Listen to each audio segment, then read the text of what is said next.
Hey everyone, first of all, thank you for supporting me and give me another favor. Please make sure you subscribe my channel and share my channel with your friends. Now let's get to the point. So now in this video actually we are going to learn input function.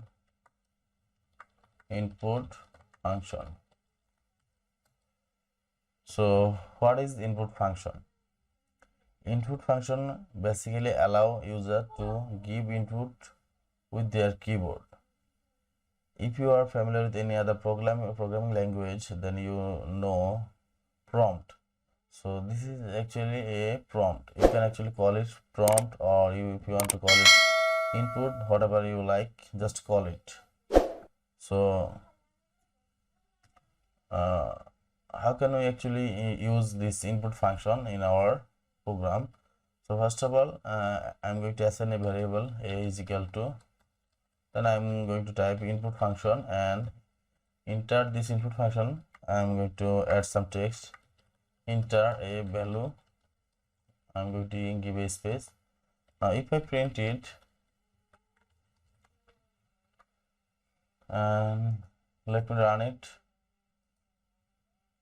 as you can see, it's asking me a question.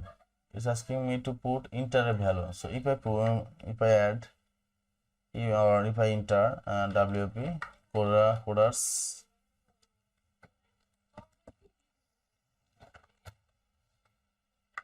club, and if I hit enter, as you can see, it's printing WP coders club.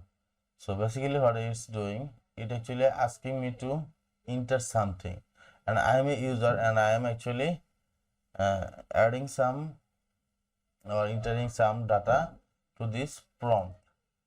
Prompt or input is actually same. So in different languages, even this input is called prompt, and in Python we are actually call it input.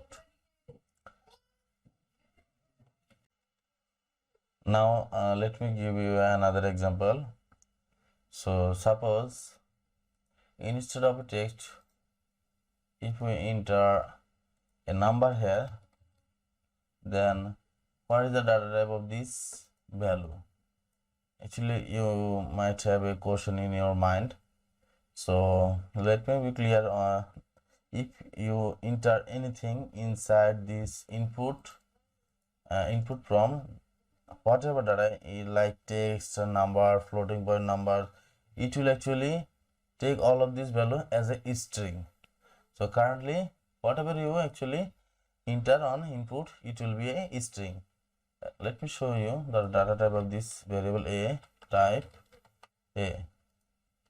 Now if I run it, as you can see, if I actually enter an integer number 50, as you can see, the data type is a string.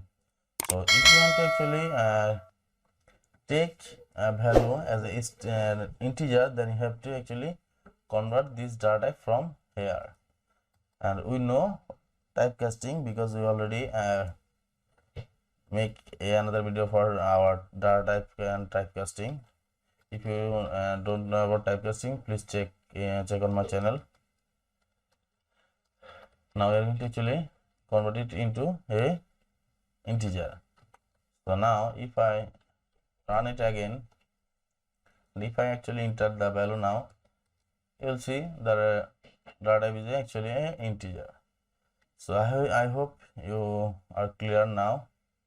So if you actually like my video, please make sure you subscribe my channel and share my video with your friends. Thank you guys. See you in the next video.